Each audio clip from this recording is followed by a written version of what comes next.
श्रीमत्सद्गुणशालिनं चिदचिदिव्याप्तं च दिव्याकृतिं जीवेशाक्षरमुक्तकोटिसुखदं नैकावताराधिपं ज्ञेयं श्रीपुरुषोत्तमं मुनिवरैर्वेदादिकीर्त्यं विभुं तं मूलाक्षरयुक्तमेव सहजानन्दं च वन्दे सदा।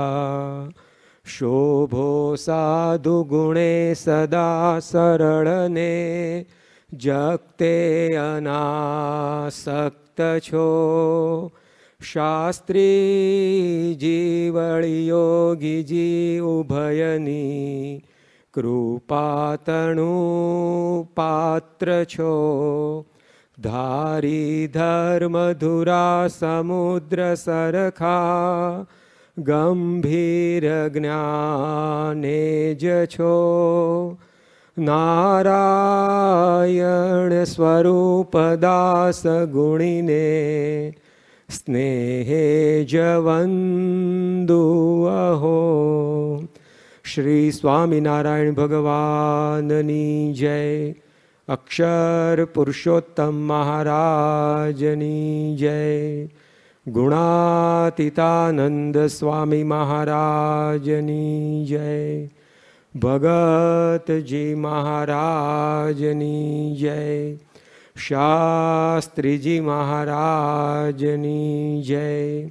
योगी जी महाराजनी जय। प्रमुख स्वामी महाराजनी जय। महंत स्वामी महाराजनी जय। प्रमुख स्वामी महाराज शताब्दी महोत्सवनी जय। परम पूज्य प्रमुख स्वामी महाराजना रूप अने स्वरूप आ विषयक पारायण आपणे सांभળી રહ્યા છીએ। परम पूज्य स्वामीश्रीना रूपनी वातो आपणे जोई कि एक सामान्य मनुष्य देह परम पूज्य स्वामीश्रीए बीजाना जेवो धारण करेलो, तेम छतां पण एमना अंगोमां केवी दिव्यता हती। स्वामीश्रीए कदी पण पोताना शरीर पर एक पण घरेणुं धारण कर्युं नहोतुं। एमणे क्यारेय कोई पण प्रसाधननो उपयोग पोताना शरीर पर कर्यो नहोतो। तेम छतां पण विना आभूषणे अने विना प्रसाधने पण परम पूज्य स्वामीश्री हमेशा शोभायमान आपणने लाग्या छे। संस्कृतमां कह्युं छे कि किमीव हि मधुराणाम मंडनम नाकृतिनाम, के जे स्वभावथी ज सुंदर होय एने कदी कोईपण प्रकारना आभूषणोनी जरूर पड़ती नथी। गुलाबनी पाखड़ी पर कोई दिवस अत्तर छांटवुं पड़तुं नथी, कारण के पोते ज सुगंधीदार होय छे। एम स्वामीश्री पोते ज एवा सुंदर हता कि कोईपण आभूषण के प्रसाधन विना पण स्वामीश्रीनुं आकर्षण हर हमेश सौने रह्युं। छेल्ले छेल्ले तो स्वामीश्री कशुं बोलता पण नहोता, क्यारेक तो हाथ पण ऊंचो नहोता करता, क्यारेक तो आँखों पण मीची देता। छतां पण दूर दूरथी सैकड़ो लोको परम पूज्य स्वामीश्रीना दर्शन माटे हमेशा दौड़ी दौड़ीने आवता। ए ज एमना रूपनी दिव्यता हती। कवि माघ नामना एक संस्कृत साहित्यकारे लख्युं छे कि क्षणे क्षणे यन नवताम उपैति तदेव रूपम रमणीयतायाः। रमणीयतानुं साचुं स्वरूप कयुं छे तो जे हर हमेश तमने नवुं ने नवुं ज लाग्या करे।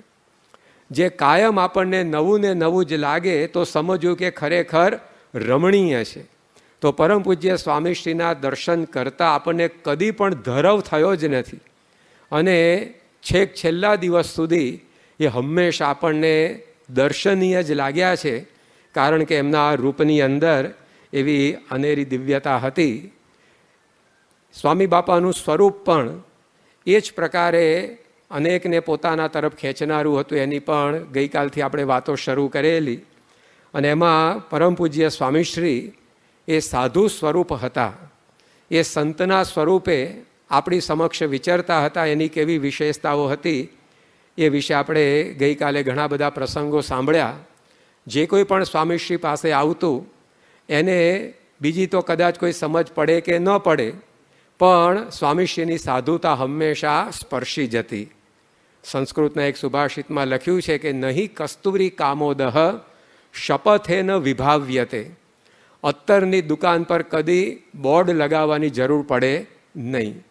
એ અત્તરની દુકાન આગળથી વ્યક્તિ પસાર થાય, એ કદાચ ખરીદે કે ન ખરીદે, પણ એ સુગંધનો પાશ એને લાગી જાય. એમ સ્વામીશ્રીનો સિદ્ધાંત કોઈ સમજે કે ન સમજે, પરંતુ સ્વામીશ્રીની સાધુતા તો દરેકને ભીંજવી જતી.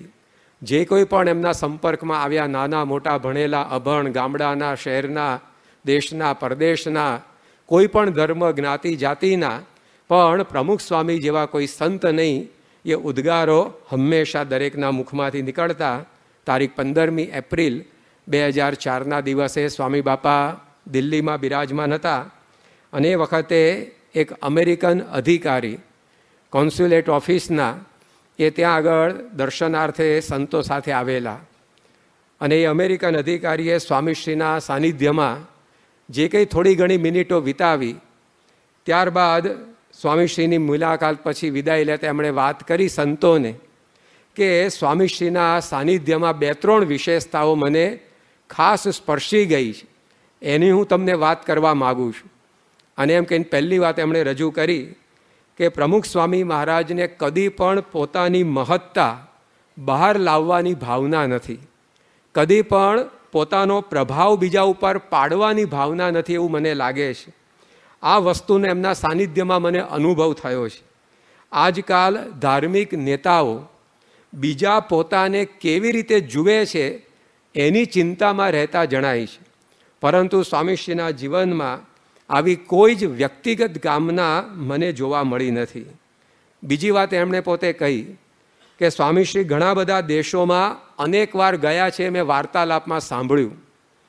હું માણસો સાથે સતત સંપર્કમાં રહું છું, એટલે જાણું છું કે જે માણસ ઘણા બધા દેશોમાં ફરે ત્યારે બદલાવા માંડે, પરંતુ મને અનુભવ એવો થયો કે સ્વામીશ્રી 50 કરતાં વધારે દેશોમાં ફર્યા છે, પણ એમના જીવનમાં એ સહેજ પણ બદલાયા નથી. કોઈ દેશ એમની ઉપર અસર પાડી શક્યો નથી. તેઓ પહેલેથી જેવા છે એવાને એવા જ છે. આ એક અતિ આશ્ચર્યની વાત છે જે સ્વામી બાપાના સાનિધ્યમાં મને અનુભવાઈ. અને ત્રીજી વાત એમણે કરી કે પ્રમુખ સ્વામી મહારાજ દરેક વ્યક્તિના છે, એ દરેક વ્યક્તિને સમજી શકે છે, એ દરેક વ્યક્તિને સ્પર્શી શકે છે, એવો મને એમના સાનિધ્યમાં અનુભવ થયો. તો સ્વામીશ્રીનું આ સંતપણું છે કે એ કોઈ પણ વ્યક્તિ એમના સંપર્કની અંદર આવે એને હંમેશા અભિભૂત કરી જતું. તારીખ 14 ડિસેમ્બર 1991ના દિવસે સ્વામી બાપાનો 71મો જન્મ જયંતિ મહોત્સવ ગોંડલમાં ઉજવાયેલો, અને એ વખતે દીપચંદ ગારડી, જાણીતા ઉદ્યોગપતિ અને જૈન અગ્રણી, એ પોતે એ સભાની અંદર આવેલા. એમણે પ્રવચન કરતાં વાત કરી કે અમારા જૈનોના 3 સિદ્ધાંતો મુખ્ય છે. એક અહિંસા, બીજું અપરિગ્રહ અને ત્રીજું અનેકાંત. આ જૈનોના 3 સિદ્ધાંતોનો સાક્ષાત નમૂનો, પ્રત્યક્ષ ઉદાહરણ જો કોઈ પણ હોય તે પ્રમુખ સ્વામી મહારાજ. સૂક્ષ્મમાં સૂક્ષ્મ કામ માટે પણ પ્રમુખ સ્વામી મહારાજને કેટલી લગ્ની હોય છે એ મેં જોઈ છે. હંમેશા મોટા સાધુઓ પોતાના સંપ્રદાયની જ વાતો કરતા હોય છે, પરંતુ પ્રમુખ સ્વામી મહારાજ માટે બધા જ ધર્મો સરખા છે એવું મને લાગે છે. હમણાં જ કોબાની અંદર એક જૈન આશ્રમનું ઉદ્ઘાટન એમના હાથે થયું. જૈનો પણ ઈચ્છે છે કે પ્રમુખ સ્વામી મહારાજના વરદ હસ્તે અમારા સંકુલોના ઉદ્ઘાટન થાય. આ કેટલી મોટી વાત છે. પછી એમણે કહ્યું કે હું પોતે જૈન છું, છતાં પણ મારું મોટું આકર્ષણ પ્રમુખ સ્વામી મહારાજ તરફ છે. મેં એમનામાં અનેક શક્તિઓ જોઈ છે.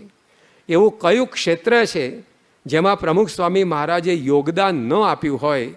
મારું મસ્તક હંમેશા પ્રમુખ સ્વામી મહારાજ તરફ નમતું જ રહ્યું છે. તો કોઈ પણ ધર્મની વ્યક્તિ આવે પણ સ્વામીશ્રીની સાધુતા એ હંમેશા એને અસર કરતી. હરિલીલામૃતમાં લખ્યું છે કે સાધુતાની ચાલ જુદી જ જાણો, સાધુતાનું પોત જુદું પ્રમાણો, સાધુતાનું ડોળ જુદું જણાય, સાધુતા તો આંખમાં ઓળખાય. પ્રમુખ સ્વામી મહારાજ કોઈ એવા મોટા પ્રવચનો કે પારાયણો કરતા નહોતા, પરંતુ તેમ છતાં એમની આંખો સામે જોઈને અને એમની ચાલ જોઈને, એમનું વર્તન જોઈને લોકોને થતું કે આ સાચા સંત છે. તો સ્વામીશ્રી પોતે એવા સાધુ સ્વરૂપે હર હંમેશ આ પૃથ્વી ઉપર રહ્યા.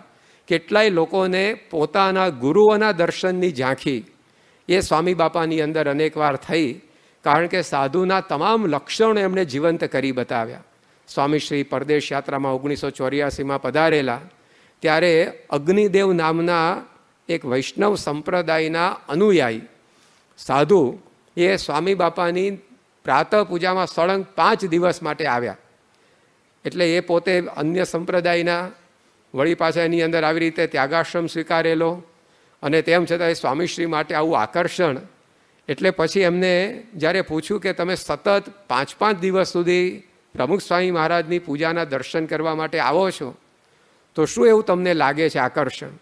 ત્યારે એ વ્યક્તિએ કહ્યું, અગ્નિદેવે વાત કરી કે પ્રમુખ સ્વામી મહારાજના જ્યારે પણ હું દર્શન કરું છું ત્યારે મને મારા ગુરુ ભક્તિ વેદાંત સ્વામીના દર્શન એમનામાં થાય છે, એટલે હું રોજ એમની પૂજામાં આવીને બેસું છું. તો આ સ્વામીશ્રીનું સ્વરૂપ હતું કે એવા સંતો મહંતો એમના દ્વારા પ્રગટ છે એવો લોકોને અનુભવ થતો. લંડનની અંદર એક શીખ બાઈ એ સ્વામીશ્રીના દર્શન કરવા માટે સભાની અંદર આવતા. કોઈકે અમને પૂછ્યું કે તમે તો શીખ ધર્મના અનુયાયી છો અને સ્વામી બાપાના દર્શન માટે આવો છો, બાપાની વાણી તો ગુજરાતી, તમને કંઈ વિશેષ સમજાય નહીં, છતાં પણ કેમ આવીને બેસો છો? ત્યારે એ બાઈએ વાત કરેલી કે પ્રમુખ સ્વામી મહારાજના દર્શન કરતાં મને એમાં ગુરુ નાનક દેવની ઝાંખી થાય છે, એટલે હું એમના દર્શન કરવા માટે આવું છું. તો આવા પ્રસંગો એ સ્વામીશ્રીનું સ્વરૂપ આપણને સમજાવે છે. એક સાચા સંત તરીકે સ્વામીશ્રી આપણી સમક્ષ એ પોતાનું જીવન જીવી ગયા. સ્વામી બાપાના આવા સાધુતાના પ્રસંગો એ જ્યારે આપણે સાંભળીએ ત્યારે શ્રીજી મહારાજના વચનો, પ્રથમનું 44મું વચનામૃત અને અંત્યનું 27મું વચનામૃત એ યાદ આવે. મહારાજે એની અંદર વાત કરી કે આવી પ્રકારના જે સંત છે, તો શ્રીજી મહારાજ કે એવો સાધુ તો હું છું, એટલે કે એવો સાધુ એ મારા જેવો છે, સહજાનંદ સ્વરૂપ છે. અંત્યના 27મા વચનામૃતમાં પણ મહારાજે કહ્યું કે જેના જીવનમાં આવા નિષ્કામ, નિર્લોભ, નિસ્વાદ, નિસ્નેહ અને નિર્માન આ પંચ વર્તમાન દ્રઢ હોય, એને અને ભગવાનને સાક્ષાત સંબંધ હોય. તો એવા સંતોનું સ્વરૂપ એ ભગવાનનું સ્વરૂપ છે. સંતો તો વિશ્વની અંદર ઘણા, તો સ્વામીશ્રી આપણે જોયું એમના રૂપ ઉપરથી કે સામાન્ય મનુષ્ય જેવા નહોતા. એ સંત સ્વરૂપ, એ સાધુ સ્વરૂપ હતા, પણ એ સામાન્ય સાધુ પણ નહોતા, એ ભગવાનના સ્વરૂપરૂપ સંત હતા. ગુણાતીતાનંદ સ્વામીએ વાતોમાં લખ્યું કે આ તો ભગવાન જેવા સાધુ છે, એ બાવા કે વૈરાગી નથી, એ સામાન્ય સંત પણ નથી. તો એમના સ્વરૂપની આ બીજી વિશેષતા હતી કે એ સાક્ષાત ભગવાનનું સ્વરૂપ હતા. અનેક પ્રસંગે અનેક વાર એમના જીવનની અંદર આપણને આ અનુભવ થયો છે. ભગવાન દ્વારા જેવા કાર્યો થાય એવા કાર્યો પ્રમુખ સ્વામી મહારાજે કર્યા. પોતાના વચનો દ્વારા એમણે આ પોતાના સ્વરૂપની ઓળખ આપી. લોકોને આવા અનુભવો થયા. તો એના આધારે ભગવત સ્વરૂપ પ્રમુખ સ્વામી મહારાજ એ વિષયક આજે આપણે સ્વામી બાપાના પ્રસંગો સાંભળીશું કે એમનું સ્વરૂપ કેવું હતું. તે ભગવાનનું સ્વરૂપ હતા. વિષ્ણુ પુરાણની અંદર ભગવાન કોને કહેવાય એનું વર્ણન કરતાં 6 લક્ષણો બતાવવામાં આવ્યા છે. જ્ઞાન, શક્તિ, બલ, ઐશ્વર્ય, વીર્ય, તેજાંશેષતઃ ભગવત શબ્દ વાચ્યાની હેયર ગુણા વિના હેયર ગુણાદિભિ. 6ઠ્ઠા સ્કંદનો 5મો અધ્યાયની અંદર 79મો શ્લોક. એમાં ભગવાન શબ્દ તો આપણે અવારનવાર બોલીએ છીએ, સાંભળીએ છીએ, વાંચીએ છીએ, પણ ભગ એટલે ઐશ્વર્ય, સામર્થ્ય, અને ભગવાન એટલે કે આ 6 પ્રકારનું ઐશ્વર્ય જેનામાં હોય, આ 6 પ્રકારનું સામર્થ્ય જેમાં હોય એને ભગવાન કહેવાય.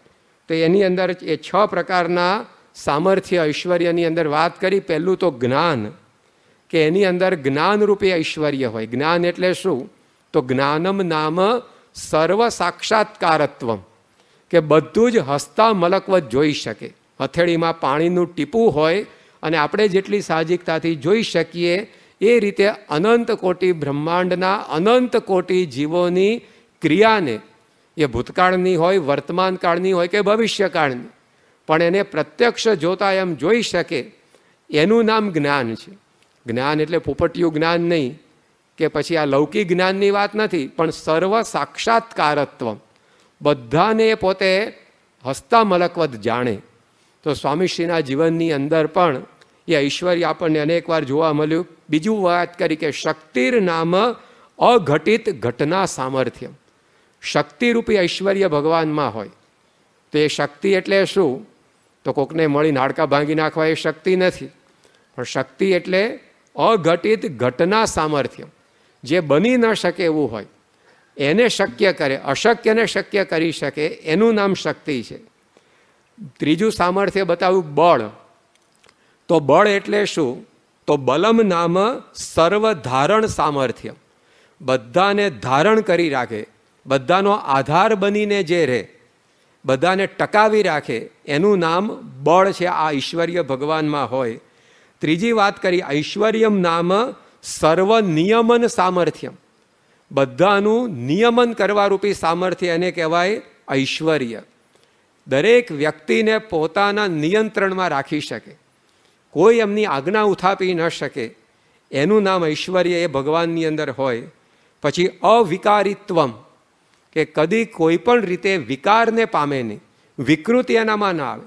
કોઈ પણ આ દુનિયાની વસ્તુ કે વ્યક્તિ કે ગમે તે હોય એમાં હંમેશા વિકારો થતા હોય છે, એ બદલાતી હોય છે.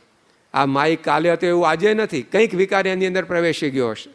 આપણે કાલે જેવા હતા એવા આજે નથી, કંઈક એની અંદર વિકૃતિ શરીરમાં આવી હશે. પરંતુ ભગવાનનું સ્વરૂપ કેવું છે? એમનું ઐશ્વર્ય શું છે? અવિકારિત્વ. ગમે તે સંજોગોમાં પણ કાળ કદી આમાં વિકૃતિ લાવી શકતો નથી. અને તેજો નામ પરાભિભવ સામર્થ્ય, તેજ ભગવાનમાં હોય. તેજ એટલે શું? તો બીજાનો પરાભવ એ કરવારૂપી સામર્થ્ય, કોઈ અમને જીતી ન શકે. તો આ બધું સામર્થ્ય ભગવાનની અંદર હોય. મહારાજે કહ્યું મધ્યના 22મા વચનામૃતમાં કે ભગવાનના જે એવા સાચા એકાંતિક સંત છે એમાં પણ આવું સામર્થ્ય હોય. જેટલામાં રાજાનું રાજ્ય એટલામાં રાણીનું રાજ્ય. પણ રાણીનું રાજ્ય તો રાજા કરતાંય વધારે હોય, કારણ કે રાજાનું રાજ્ય આખા પ્રદેશમાં હોય, રાણીનું તો આખા પ્રદેશમાં ખરું પણ રાજા ઉપર હોય પાછું. એટલે રાજા જેટલું સામર્થ્ય રાણીનું નહીં, પણ રાણીનું રાજા કરતાં પણ વધારે હોય પાછું. તો ભગવાનનો જેવો પ્રતાપ, એવો જ પ્રતાપ આવા સંતનો પણ હોય છે. તો એ સ્વામી બાપાના જીવનની અંદર આપણે જોયું છે. આમ તો સ્વામી બાપાના જીવનની અંદર હંમેશા છુપાઈને રહેવાની એમની પ્રકૃતિ હતી. કદી પણ આગળ આપણે જોયું એમ પોતાની મહત્તા વધે, પોતાનું પ્રભાવ પડે એવું કશું જ એમણે ક્યારેય પણ એ સામે ચાલીને કર્યું જ નથી. પરંતુ મહારાજે પંચાળના 4માં કહ્યું કે ક્યારેક ભક્તના કલ્યાણ માટે, ક્યારેક ભક્તનું દુઃખ ટાળવા માટે, ક્યારેક ભક્તને સ્મૃતિ આપવા માટે ભગવાન અને સંત એ આકડા થઈ જાય ત્યારનું કંઈક ઐશ્વર્ય બહાર આવે. એકવાર સ્વામી બાપા અમદાવાદમાં હતા અને એક કાર્ય અટક્યું હતું, એ પૂરું થતું નહોતું. સંતો ઘણો બધો પ્રયત્ન કરતા હતા પણ કોઈ પણ રીતે કાર્યનો છેડો આવતો નહોતો. એટલે થાકીને પછી સંતોએ બાપાને વાત કરી કે સ્વામી બાપા, આ કાર્ય હવે તમારા સિવાય પૂરું થાય એવું લાગતું નથી, માટે તમે કંઈક ઐશ્વર્ય વાપરો અને આ પૂરું કરો. અને ઐશ્વર્ય નહીં વાપરો તો પડ્યું કટાઈ જશે, એને કરતાં હવે વાપરો ને. કે આમ ગમ્મતમાં વાત કરી બાપાને. ત્યારે સ્વામી બાપા કે ઐશ્વર્ય હોય અને ન વાપરવું એ મોટું ઐશ્વર્ય નહીં. કે વસ્તુ હાથમાં આવે અને ન વાપરવી એ બહુ અઘરું કામ છે. જોજો, ના હોય હાથમાં ત્યાં સુધી તો હાથ હરખા રહે, પણ વસ્તુ હાથમાં આવે પછી વાપર્યા વગર રહેવાય નહીં. ઘણીવાર કોકના હાથમાં લાકડી હોય તો કૂતરા બૂતરા કાંઈ શરીર માટા ના મારતો, છેવટે રોડ ઉપર ઠપ ઠપ કરતો જાય. બોલ, એને લાકડી હોય એટલે ઠપકાર્યા વગર રહેવાય નહીં. કૂતરું બિચારું શાંતિથી સૂઈ ગયું એને ગોદો મારીને જગાડતો જાય. તો હાથમાં આવે પછી વાપર્યા વગર રહેવાય નહીં. એમ બાપા શું બોલ્યા કે ઐશ્વર્ય હોય અને ન વાપરીએ એ મોટું ઐશ્વર્ય નહીં. તો ખરેખર આ ઐશ્વર્ય એમણે કાયમ માટે વાપર્યું. પણ ક્યારેક ક્યારેક ભક્તના સુખ માટે આ ભગવાનના ઐશ્વર્ય પણ એમની અંદર એમણે આપણને દેખાડ્યા, ત્યારે આપણને ખબર પડે કે આ કોઈ સામાન્ય સંત નથી, આ સાક્ષાત ભગવાનના સ્વરૂપરૂપ સંત છે. એની અંદર વાત કરી ભગવાનનું ઐશ્વર્ય શું હોય કે બધું જ સાક્ષાત્કાર, એટલે કે હસતા મલક જાણે. તો બાપા ભૂતકાળ, ભવિષ્યકાળ, વર્તમાન કાળના જ્ઞાતા હતા, એવું એમણે અનેકવાર આપણને દર્શન કરાવ્યું છે. ડૉક્ટર માધવભાઈ જોધાણી આપણા સત્સંગી છે ને ખૂબ સારા ડૉક્ટર છે આંખના. એ માધવભાઈ જોધાણીના સસરાનો પ્રસંગ છે, નરેન્દ્રભાઈ લગભગ એમનું નામ. હવે એકવાર એ 1970માં આફ્રિકા પધારેલા અને ત્યાં આગળ યોગીજી મહારાજ પણ બિરાજમાન હતા. એટલે યોગીજી મહારાજના દર્શનાર્થે બધાની સાથે ગયેલા. તે વખતે એમના મનની અંદર વિચાર સ્ફૂર્યો કે આપણે આમ તો એ સ્વામિનારાયણ સંપ્રદાયના, જૂના સંપ્રદાયના અનુયાયી, વર્ષે દાડે 2-3 વાર એ દર્શન કરવા પણ જાય મંદિરોમાં આપણા, પણ કંઠી એમણે ધારણ કરી નહોતી. અને સામેથી કોઈ સંતે મંદિરમાં ગયો તો કોઈ સંતે તમે કંઠી પહેરી છે કે નહીં, આવો કંઠી પહેરાવીએ, એવી અમને વાત પણ નહોતી કરી. એટલે એમના મનમાં એમ કે આપણે મંદિરમાં તો જઈએ છીએ પણ આપણે કંઠી પહેરી નથી, એટલે આપણા શું કંઈક એવા પાપ કર્મ હશે કે કોઈ આપણને કંઠી પહેરાવતું નથી. પણ આજે કાંઈ યોગી બાપા પાસે આવ્યો છું તો કંઠી પહેરીને જ જવું. એટલે યોગીજી મહારાજના દર્શન માટે વારો આવ્યો ત્યારે યોગી બાપાને એમણે કહ્યું કે બાપા તમે મને કંઠી પહેરાવો, વર્તમાન ધરાવો. તો યોગીજી મહારાજે કહ્યું કે તમને અમે કંઠી નહીં પહેરાવીએ, તમને અમારા પ્રમુખ સ્વામી કંઠી પહેરાવશે. હવે એ વખતે પ્રમુખ સ્વામી મહારાજ તો ત્યાં હાજર હતા જ નહીં. વાર્તાલાપા નરેન્દ્રભાઈ અને યોગી બાપા આ બેની વચ્ચે જ હતો, આજુબાજુ પણ ક્યાંય પ્રમુખ સ્વામી મહારાજ હતા નહીં. અને નરેન્દ્રભાઈએ પછી આ વાત બીજા કોઈને કરી પણ નહીં. એમને એમ કે યોગીજી મહારાજે કહ્યું છે એટલે પ્રમુખ સ્વામી મહારાજ આપણને કંઠી પહેરાવશે. મનમાં એવું હશે કે આજકાલમાં પ્રમુખ સ્વામી મહારાજ આપણને મળશે ને કંઠી આપણે એમના હસ્તે પહેરીશું. પણ પછી તો એમને જે કામ હતું એ પૂરું થયું ને તો પાછા દેશમાં આવ્યા. યોગી બાપાએ આગળ વિચરણમાં નીકળ્યા. આ વાતને દિવસો ઉપર દિવસો, અઠવાડિયા ઉપર અઠવાડિયા, મહિના ઉપર મહિના, વર્ષો ઉપર વર્ષો વીતવા લાગ્યા. 11 વર્ષ વીતી ગયા વાતને. અને 1981માં ભગવાન સ્વામિનારાયણનો દ્વિશતાબ્દી મહોત્સવ એ અમદાવાદની અંદર ઉજવાતો હતો. એ વખતે સ્વામી બાપાનો ઉતારો અમદાવાદમાં જુદા જુદા હરિભક્તોના ઘેર રાખવામાં આવતો. એમાં નટુભાઈ પટેલ નામના એક હરિભક્તના ત્યાં સ્વામીનો ઉતારો ગોઠવાયેલો. એમણે પોતે આ નરેન્દ્રભાઈ એમના મિત્ર હશે એટલે બોલાવ્યા કે મારા ઘેર પ્રમુખ સ્વામી આવવાના છે ને તમે દર્શન કરવા આવજો. એટલે આ નરેન્દ્રભાઈ ત્યાં ઉપડ્યા, બધાની સાથે લાઈનમાં દર્શન કરવા માટે આવતા હતા. જેવો દર્શનમાં એમનો વારો આવ્યો તો સ્વામી બાપા એમનો હાથ પકડ્યો અને સ્વામીએ સાથે એક સંત ઉભા એમને કહ્યું કે વર્તમાન ધરાવવાની બોટલ લાવો પાણીની. અને સ્વામી બાપાએ નરેન્દ્રભાઈના હાથમાં પાણી આપતા કહ્યું કે લ્યો, તમને યોગીજી મહારાજે કહ્યું હતું ને પ્રમુખ સ્વામી વર્તમાન ધારણ કરાવશે, આજે અમે તમને કંઠી પહેરાવીએ છીએ. અને 11 વર્ષ પછી પ્રમુખ સ્વામી મહારાજે એમને કંઠી પહેરાવી. આ વચ્ચેના સમયમાં નરેન્દ્રભાઈએ આ વાત કોઈને પણ કરી નહોતી. યોગીજી મહારાજે પણ પ્રમુખ સ્વામી મહારાજને જણાવ્યું નહોતું. પણ સ્વામી બાપા ભૂતકાળના જ્ઞાતા છે, બધું જ જાણે છે. આ એમનું જ્ઞાન છે, આ એમનું ઐશ્વર્ય છે, એ સ્વામી બાપાએ ત્યાં આગળ જણાવ્યું. વર્તમાનના પણ જ્ઞાતા છે, મનના વિચારો એ પણ સ્વામી બાપાએ કેટલીય વાર પકડ્યા છે. સ્વામીશ્રી તારીખ 20 જૂન 2010માં દિલ્હીમાં બિરાજમાન હતા અને એ વખતે સુપ્રીમ કોર્ટના જસ્ટિસ લાહોટી સાહેબ સ્વામીશ્રીના દર્શનાર્થે પધાર્યા. એ વખતે રૂમમાં સોફા ઉપર બાપા બિરાજમાન હતા, સામે ખુરશી ઉપર આ જસ્ટિસ સાહેબ બેઠા. સ્વામી બાપાના ગળાની અંદર માળા એમણે ધારણ કરેલી. 5 મિનિટ વાર્તાલાપ ચાલ્યો. જેવો વાર્તાલાપ પૂરો થયો ને પેલા જસ્ટિસ વિદાય લેવા માટે ઊભા થયા, સ્વામીના ચરણોમાં નમ્યા અને સ્વામીએ પોતાના ગળામાંથી માળા કાઢી અને એમના ગળાની અંદર પહેરાવી. અને જેવી એ માળા આ લાહોટી સાહેબના ગળામાં આવી એ એકદમ ગદગદિત થઈ ગયા, ગળગળા થઈ ગયા. થોડીક ક્ષણો સુધી તો કંઈ બોલી ના શક્યા. પછી એમણે વાત કરી કે આ 5 મિનિટના વાર્તાલાપમાં પ્રમુખ સ્વામી મહારાજના ગળામાં પહેરેલી માળા જોઈને મને વિચાર થયો હતો કે પ્રમુખ સ્વામી મહારાજ આ માળા મને આપે તો કેવું. અને સ્વામી બાપાએ માળા એમને આપી. અને આ પ્રસંગે એમણે બાપાને વાત કરી કે મારા મનમાં વિચાર જ ચાલતો હતો અને તમે આ મારો વિચાર પકડીને મને માળા આપી. સ્વામી કે હવે મળી છે રોજ 5 કરજો કે. તો આ રીતે સ્વામીશ્રી પોતે વર્તમાન કાળના પણ જ્ઞાતા છે. 85ની અંદર આપણો ઉત્સવ ગુણાતીતાનંદ સ્વામીના દ્વિશતાબ્દી મહોત્સવનો ઉજવાતો હતો અને તારીખ 12 સપ્ટેમ્બર 1985નો દિવસ બાપા નગરનું નિરીક્ષણ કરવા માટે પધાર્યા હતા. અને એ વખત 59 દિવસનો ઉત્સવ, 2 મહિનાનો. આ પ્રમુખ સ્વામી મહારાજની છાતી કે 2 મહિનાના ઉત્સવ ઉજવી શક્યો.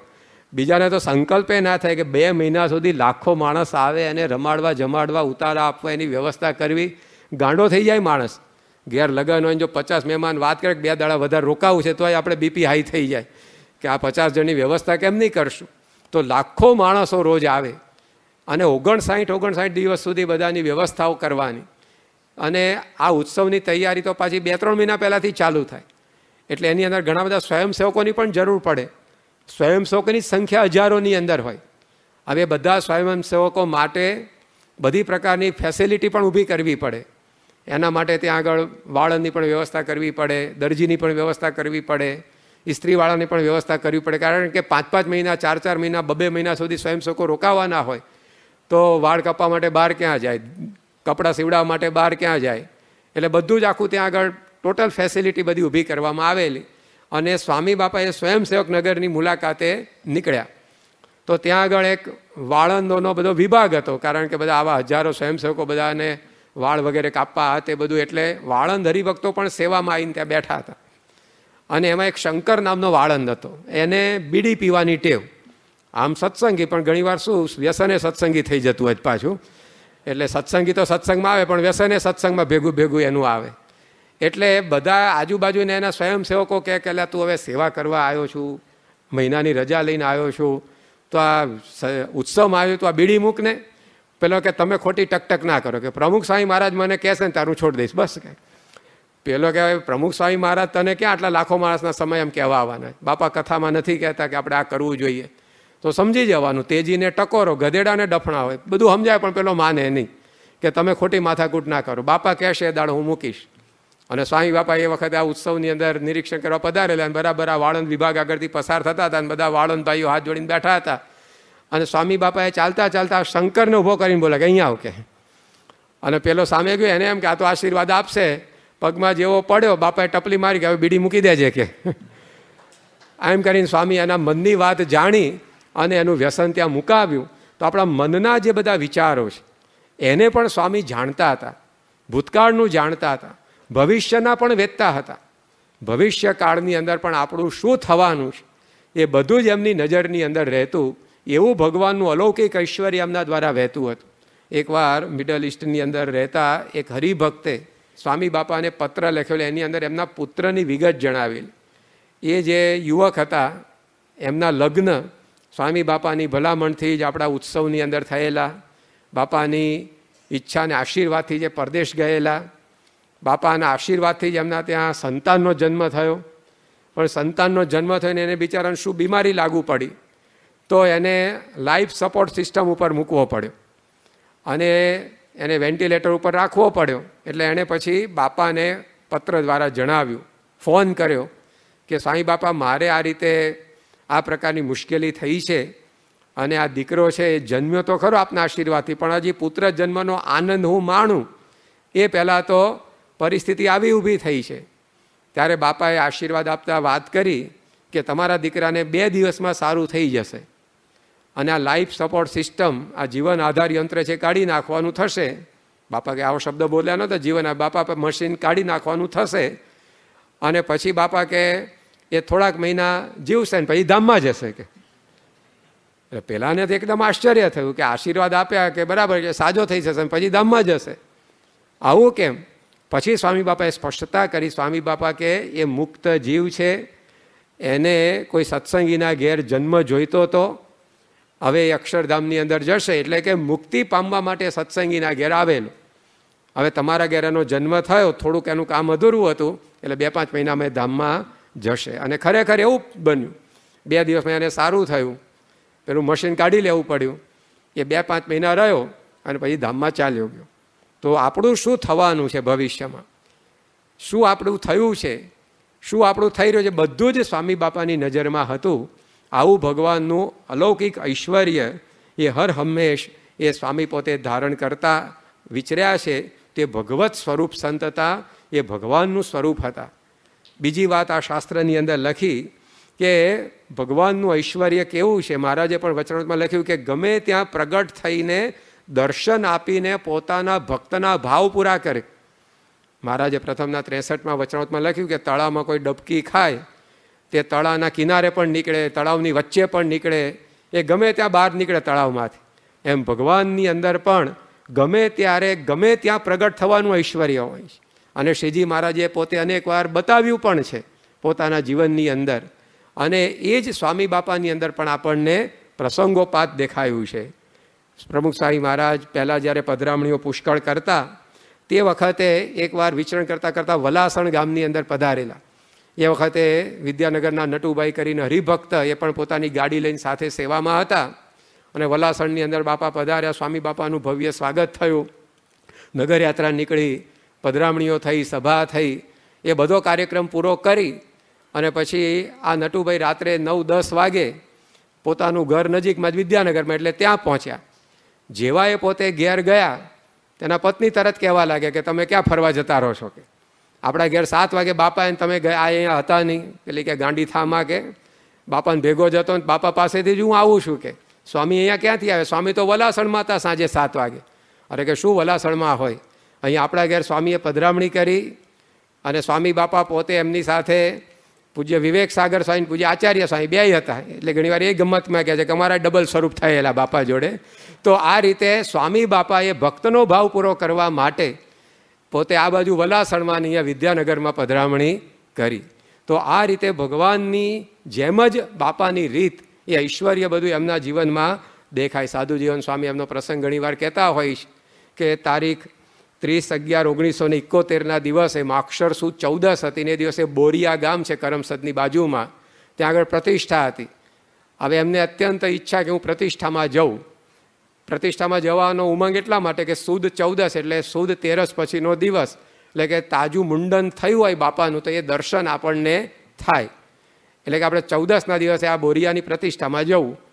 પરંતુ વિદ્યાનગર છાત્રાલયમાં જે રસોઈયાઓ હતા એમાંથી 1-2 પોતાના દેશમાં ચાલ્યા ગયા અને રસોઈ બધી જાતે એમને બનાવવાની થઈ. એકાદ રસોઈયો હતો એને મદદરૂપ થવાનું બન્યું અને એમાં રસોઈ પાછી થોડી ખૂટી અને એમ કરતાં કરતાં બધું થાળે પાડવામાં બપોરનો 1 વાગી ગયો. એટલે પછી કંઈ પ્રતિષ્ઠા ઉત્સવમાં જવાનો અર્થ જ નહોતો. પ્રતિષ્ઠા ઉત્સવ તો 12-1 વાગે પૂરો થઈ જાય. એટલે એમના મનમાં વસવસો રહી ગયો કે પ્રમુખ સ્વામી મહારાજના તાજું મુંડન થયેલા દર્શન આપણને થયા નહીં, કે જેવી મહારાજની મરજી. અને એમ કરીને બપોરનું બધું કામ આટોપી એ પછી સુવા ગયા બપોરે. ત્યાં તો સાંજે 5-1 વાગે બહારનું ખખડ્યું અને એમણે બહારનું ગયું તો સામે તાજું મુંડન થયેલા બાપાના દર્શન. એકદમ આશ્ચર્યમાં પડી ગયા, પગે લાગ્યા. સ્વામી બાપાએ પૂછ્યું કેમ છો, મજામાં ને? એમણે કહ્યું મજામાં. અંદર જઈને હજી તો બાપા માટે બેસવાની વ્યવસ્થા કરવા જાય તો બાપાના દર્શન થાય નહીં. પાછું 2 મિનિટ દર્શન આપીને સ્વામી બાપા અદૃશ્ય થઈ ગયા. પછી ખબર પડી કે સાંજે 5 વાગે બાપા તો બોરસદ પધરામણી કરતા અને ત્યાં સુધી નાપા પહોંચી ગયા હતા. અને અન્ય સ્વરૂપે ભાવ પૂરો કરવા માટે, આ વિરહના દુઃખ ટાળવા માટે સ્વામી બાપાએ બીજા સ્વરૂપે દર્શન આપ્યું. તો જેમ શ્રીજી મહારાજ પોતે વાત કરે છે કે ભગવાન ગમે ત્યારે ગમે તે સ્વરૂપે પ્રગટ થાય, એમ સ્વામી પણ પોતે એવા ભગવત સ્વરૂપ સંત હતા કે એના જીવનની અંદર એમણે આવી રીતે પોતાના ભક્તોને દર્શન આપ્યા છે. 2004ની સાલમાં શિકાગોમાં બિરાજમાન હતા. 6મી ઓગસ્ટનો દિવસ. એ વખતે કેન્સાસ સિટી મંડળનો બધો રિપોર્ટ અપાતો હતો અને મંડળનો રિપોર્ટ આપવાની અંદર ડાંગરવા ગામના મહેશભાઈ એમણે પોતાના એક પ્રસંગની રજૂઆત કરી. એમની મોટલ છે તે અમેરિકાની અંદર. તો એનો પ્રસંગ કહેતા એમણે જણાવ્યું કે એકવાર એમને મહેશભાઈને દેશમાં આવવાનું થયેલું. એટલે એમના પત્ની મોટલને બધું કામકાજ કરતા ત્યાં આગળ. તો એકવાર કેટલાક મિલિટરીના માણસો એ મોટેલમાં 2-3 દિવસ રોકાયા.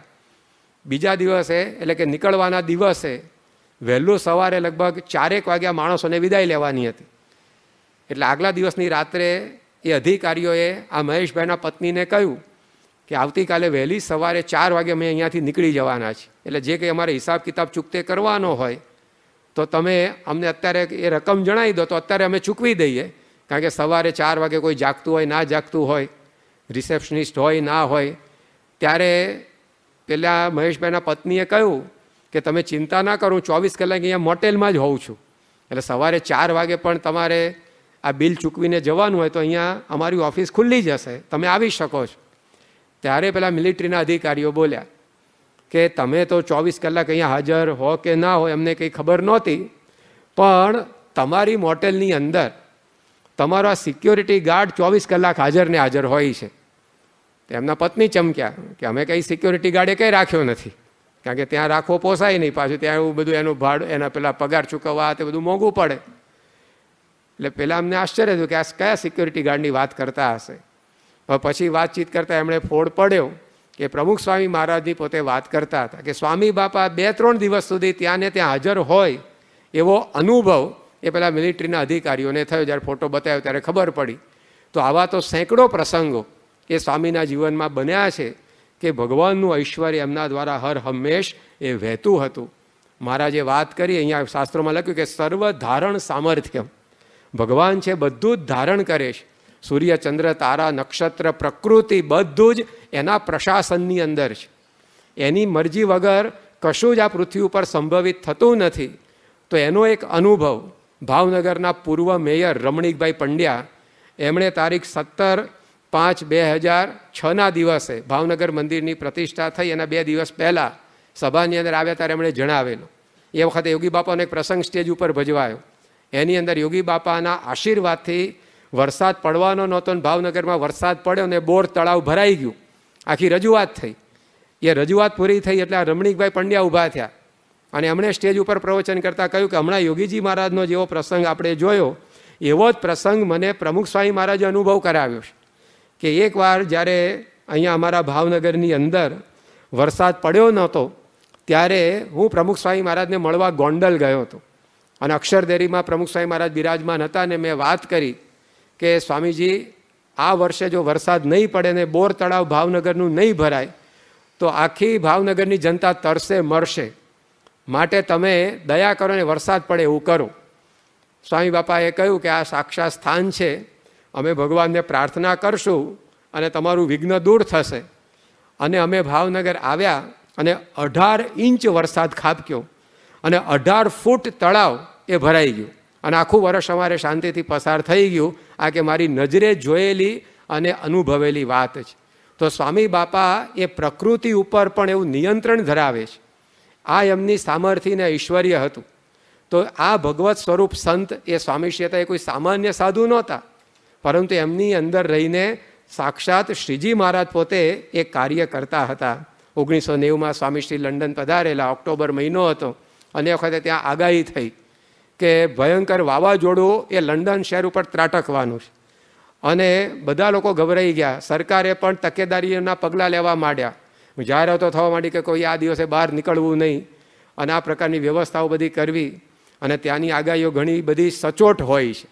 અમુક જગ્યાએ આગાહીઓ થાય એવું નહીં કે ખયું હોય વરસાદ પડશે જ નીકળવું, છત્રી લીધા વગર જ નીકળવાનું હોય એ દિવસ, કારણ કે આગાહી કોઈ દાડ સાચી પડે નહીં એવી ઘણીવાર થતી હોય. એમ નહીં, ત્યાંનું બધું ફોરકાસ્ટિંગ પરફેક્ટ હોય ઘણીવાર. તો સરકાર પણ ચિંતામાં હતી, માણસો પણ ચિંતામાં હતા. સીએમ કાકાએ બાપાને વાત કરી કે સ્વામી તમે અહીંયા પધાર્યા અને આ વાવાઝોડું આવે તો હરિભક્તોને લાભ શું મળે? હરિભક્તો લાભ ન લઈ શકે અને તમે કંઈક દયા કરો અને આ વાવાઝોડું બંધ થઈ જાય એવી કંઈક આપ દ્રષ્ટિ કરજો.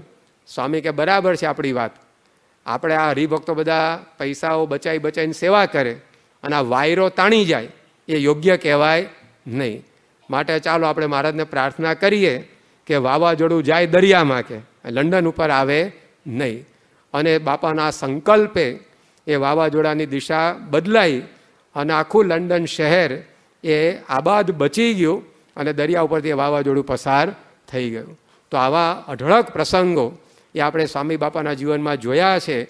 વરસાદ ન પડતો હોય તો પડે, વરસાદ પડતો હોય તો બંધ થાય, અને કેટલી બધી આવી તો ઘટનાઓ પાર વિનાની એ સ્વામીશ્રીની આપણે જોઈ છે. તો સર્વધારણ સામર્થ્યમ, સર્વ નિયમન સામર્થ્યમ, બધાનું નિયમન કરવું, બધાને ધારણ કરી રાખવું, આ બધું જ એમના જીવનની અંદર એ આપણને પ્રત્યક્ષપણે એ જોવા મળતું. ભૂતકાળ, ભવિષ્યકાળ, વર્તમાન કાળના જ્ઞાતા હતા.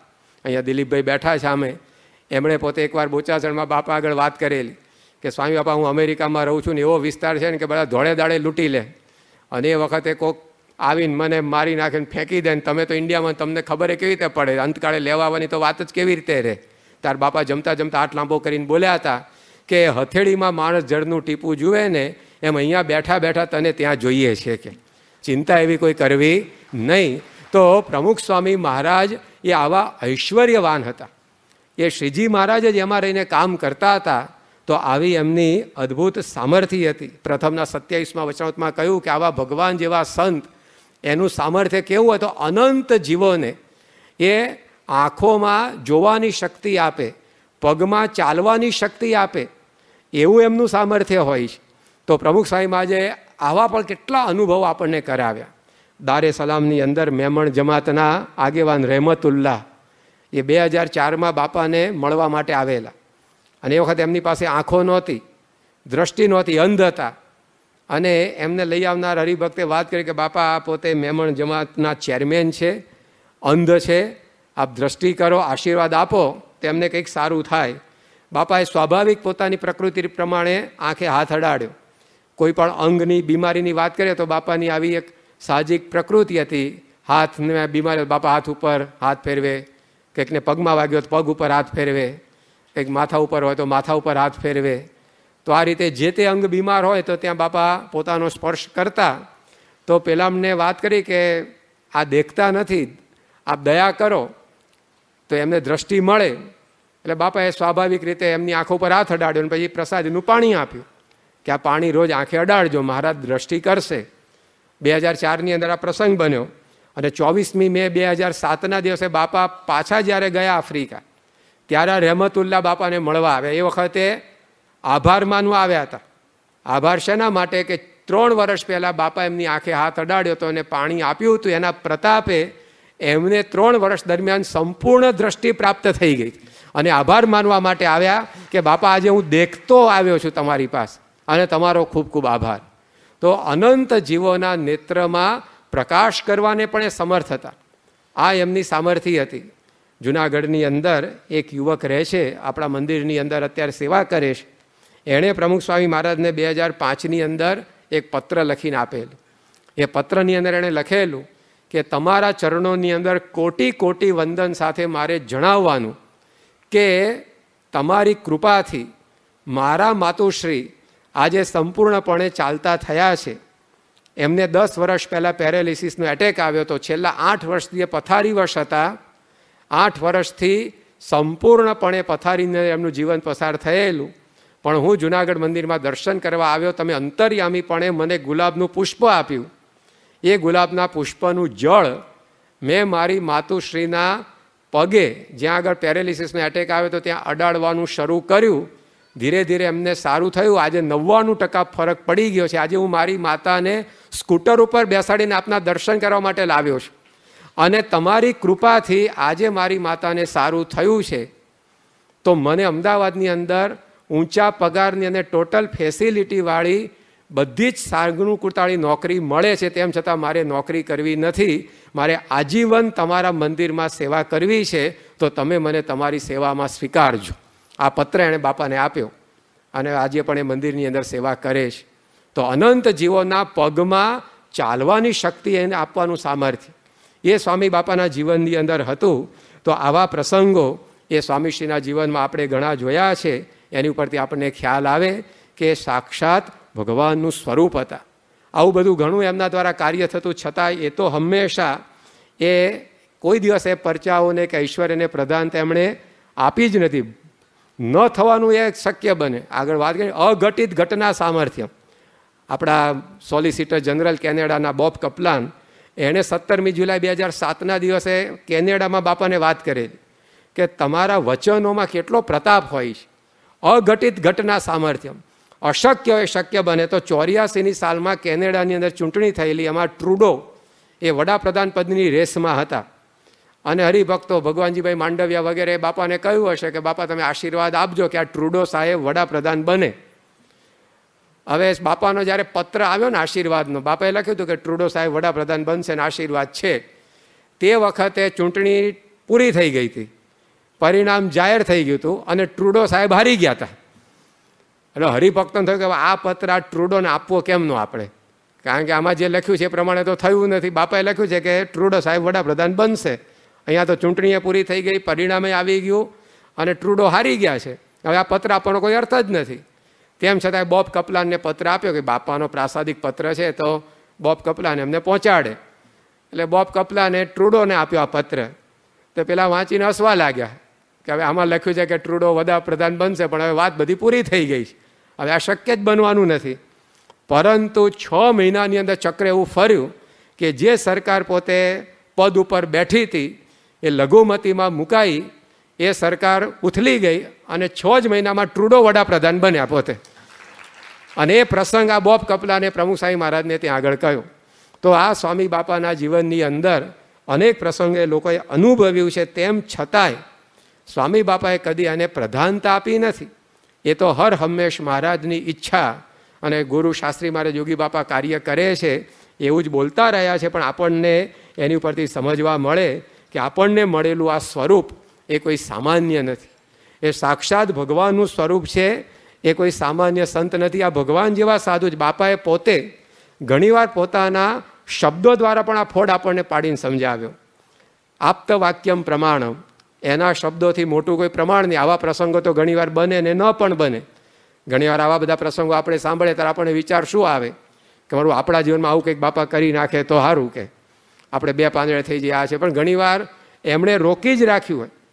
આપણું અક્ષરધામ દિલ્હીનું છે, એની અંદર સિવિલ એન્જિનિયરિંગની બધી સેવા કરનાર આહુજા કંપની, એના માલિક આહુજા, એમની વાત અશ્વિનભાઈ આપણા ચીફ એન્જિનિયર, એમણે પ્રમુખ સ્વામી મહારાજને એકવાર કરી કે બાપા અક્ષરધામનું કાર્ય આહુજા સંભાળતા હતા ત્યારે એમણે 100 ટેન્ડર ભર્યા હશે, પણ કોઈ જગ્યાથી એમનું ટેન્ડર પાસ જ ના થાય. 100 ટેન્ડરો ભર્યા જુદા જુદા કામ માટેના, એક ટેન્ડર પાસ ના થાય. અને જેવું અક્ષરધામ દિલ્હીનું કામ પતવા આવ્યું અને એક સાથે એમને 5 ગણો ઓર્ડર મળી ગયો સામે, ત્યારે બાપા હસતા હસતા બોલ્યા કે બીજા કામ જો વહેલા મળ્યા હોત તો અક્ષરધામના કામમાં ઢીલાસ આવે, એટલે ભગવાને રોકી રાખ્યું. એટલે ભગવાન નહીં, તમે જ રોકી રાખ્યું હશે. તો ઘણીવાર આપણા કામ એ ન થતા હોય એમાં પણ એ જ હોય પોતે, કે કારણ કે આપણું મન ભગવાનમાં રહે, સત્સંગની સેવામાં રહે, એટલે એમણે જ પોતે બ્રેક મારી રાખી હોય. બાકી ધારે તો ઘડીના 6ઠ્ઠા ભાગની અંદર બધા જ આપણા કાર્યો કરી નાખે એવા સમર્થ છે. તો આ સ્વામી બાપા પોતે ભગવાન જેવા સંત હતા. એમણે પોતાના સ્વરૂપને પોતાના શબ્દો દ્વારા પણ ઘણીવાર એવું ઉઘાડીને આપણને સ્પષ્ટ કર્યું છે, જેથી આપણે કોઈ બીજાના પ્રમાણ લેવાની જરૂર જ ના પડે. આ પ્રસંગો બને કે ના બને, પણ એ પોતે સાક્ષાત ભગવાનનું સ્વરૂપ છે, પ્રતીતિ આપણા અંતરની અંદર રહે. તારીખ 15/6/2004ના દિવસે સ્વામીશ્રી એટલાન્ટામાં હતા અને એક યુવકે બાપાને પ્રશ્ન પૂછે કે બાપા ભગવાન કેવા હશે? બાપા કે આ દર્શન તો થાય છે, કે સીધું જ સ્પોન્ટેનિયસ બોલ્યા. સ્વામી કે આ સામે દર્શન તો થાય છે. તો આ રીતે એમણે પોતે વાત કરી. સ્વામીશ્રી 77-76ની સાલમાં 30મી જાન્યુઆરીએ શાકોરેમાં હતા, ખાનદેશનું આ નાનું ગામ અને બધા મરાઠી ભાઈઓનું ગામ, અને એમાં શાલિગ્રામ મગનભાઈ પાટીલ નામના એક હરિભક્ત, એના ત્યાં બાપાનો ઉતારો હતો. અને સ્વામી હતા સામે નારાયણ ભગત, એ વખતે પૂજ્ય વિવેક સાગર સ્વામી પાર્ષદમાં એ હતા, પછી નારાયણ પ્રસાદ સ્વામી એ વિચરણમાં હતા, એટલે એ બેઠા હતા. એમાં એક પછી એક બધા મરાઠી હરિભક્તો દર્શનાર્થે આવવા માંડે. પહેલા હરિભક્તાએ બાપાએ પૂછ્યું કે તમારું નામ શું? તો પહેલાં કે નારાયણ પાટીલ. પછી બીજા ભાઈ આવ્યા, બીજાને પૂછ્યું બાપા કે તમારું નામ? કે નારાયણ વિઠ્ઠલ પાટીલ. પછી ત્રીજા હરિભક્ત આવ્યા અને પૂછ્યું કે તમારું નામ? તો કે નારાયણ ભાવ પાટીલ. આ સાંભળીને બાપા હસ્યા. પછી બાપા બોલ્યા કે આ નારાયણ પાટીલ, આ નારાયણ ભાવ પાટીલ, આ નારાયણ વિઠ્ઠલ પાટીલ, આ નારાયણ ભગત, આ નારાયણ પ્રસાદ, અને અમે નારાયણ સ્વરૂપ. પછી બાપા કે બધા નારાયણો ભેગા થયા છે એટલે પોતાના બ્રહ્માંડોની વાતો કરશે મિટિંગની અંદર, કે અને એમ રમૂજ કરી. એટલે એટલી સાહજિકતાથી બાપા બોલ્યા તે પેલા 3 જણાએ ત્યાં કંઠી ધારણ કરી, સત્સંગી થઈ ગયા. આવા મોટા ગુરુ અને આટલા હળવા છે, પણ બાપા એ વખતે વાત કરી કે આ બધા નારાયણ, અમે નારાયણ સ્વરૂપ. તો આ રીતે પોતાનું સ્વરૂપ એ હંમેશા સ્વામીએ આવા શબ્દો દ્વારા પણ આપણને ઘણીવાર ઓળખાવ્યું છે. બાપાને જ્યારે ગાંઠનું ઓપરેશન કરવાનું હતું મુંબઈની અંદર, અને એ વખતે 11મી એપ્રિલ 1986ના દિવસે ગાડીમાં બેસી અને બાપા પરમાનંદભાઈ પટેલની ગાડી હતી ને જતા હતા હોસ્પિટલ તરફ, અને એ વખતે ડ્રાઈવર હતો. ડ્રાઈવરને પૂછ્યું કે તારું નામ શું? તો પેલો કે નારાયણ. તો બાપા કે વાહ, નારાયણ કો નારાયણ મિલ ગયા, કે તું નારાયણ છે ને અમે પણ નારાયણ છે, તને નારાયણ મળી ગયા.